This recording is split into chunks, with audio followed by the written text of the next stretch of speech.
Hello friends. Please like and subscribe. The air in the lake house still smelled of cedar and unresolved history.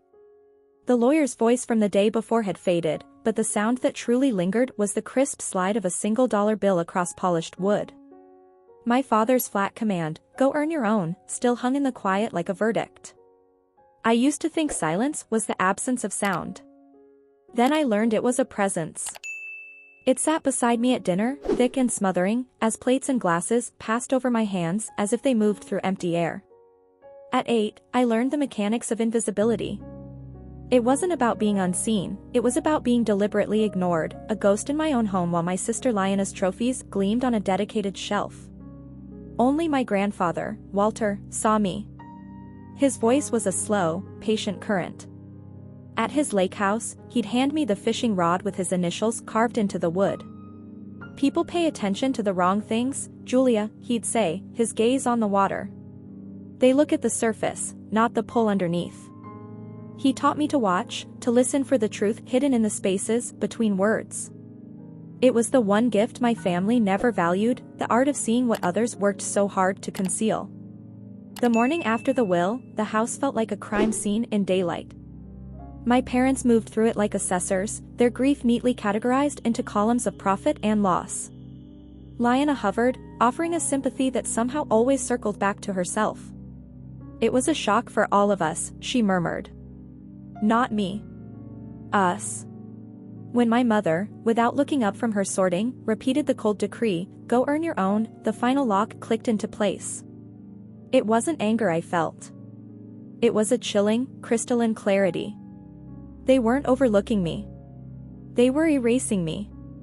And they expected me to accept the empty space where I was supposed to stand. I left without a sound. In a quiet room at an inn, under the gaze of a sympathetic owner who asked no questions, I opened my grandfather's sealed letter. Not an apology, but a compass. A key, a series of numbers, and a single, potent line, "Start where the truth was first bent."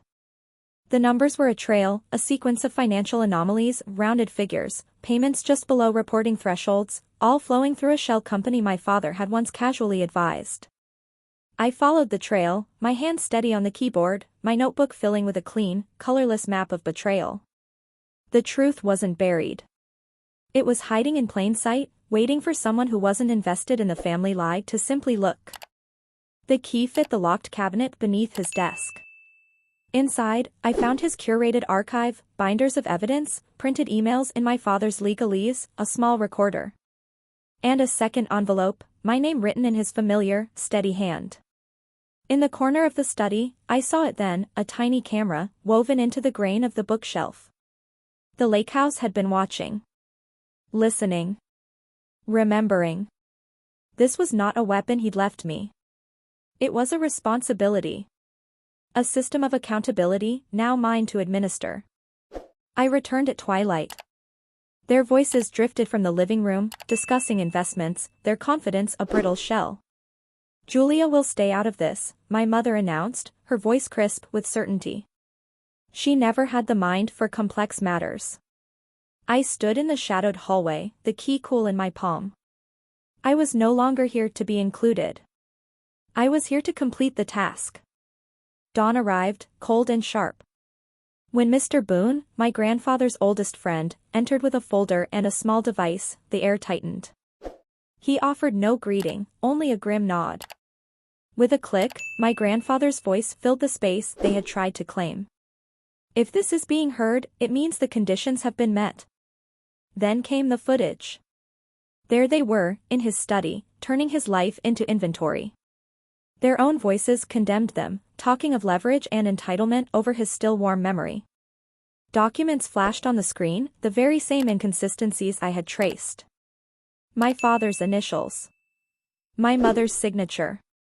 "This is out of context," my mother insisted, a crack in her composure. "Old paperwork, misinterpreted," my father blustered. Mr. Boone was a stone in a river. He opened the folder. "The final directives are clear. Contest them, and every asset defaults entirely to the foundation. There is also a clause mandating a legal review of past advisory activities. His eyes found mine. You know the ones. The fight drained from them then, not in a dramatic collapse, but in a slow, sickening realization. They were not victims of a whim, but subjects of a judgment they had written for themselves, line by hidden line, over years. I stepped forward and placed the cabinet key on the table. The soft tap was the only sound in the room. It wasn't a gavel. It was a period at the end of their sentence. After they left, stiff, silent, hollowed out, I stayed. The lake house exhaled, its true quiet returning. I walked out onto the dock, the boards familiar under my feet. The mist was lifting, and a slender blade of sunlight cut across the dark water. My grandfather's voice came back to me, not from a recording, but from memory. Still water tells the truth if you know how to listen.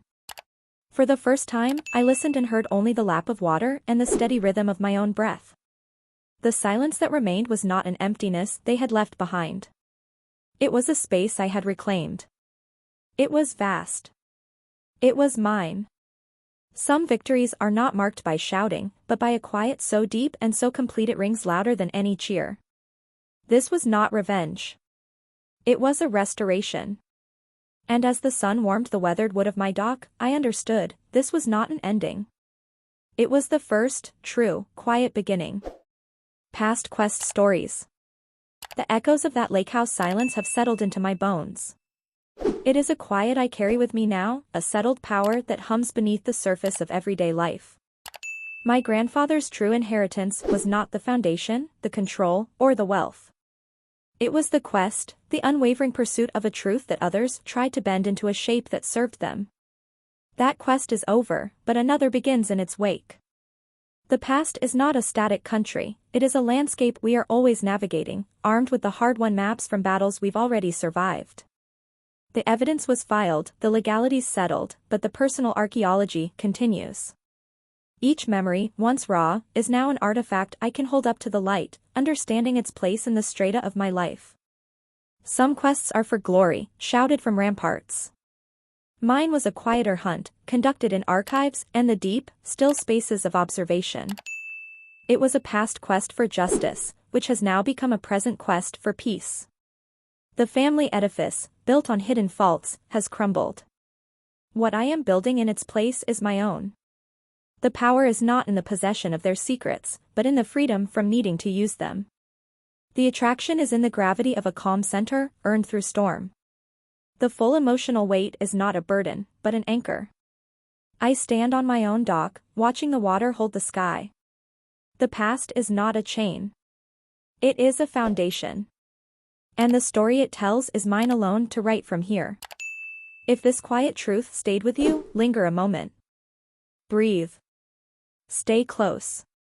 More stories wait for those who learn to listen to the pull beneath the surface.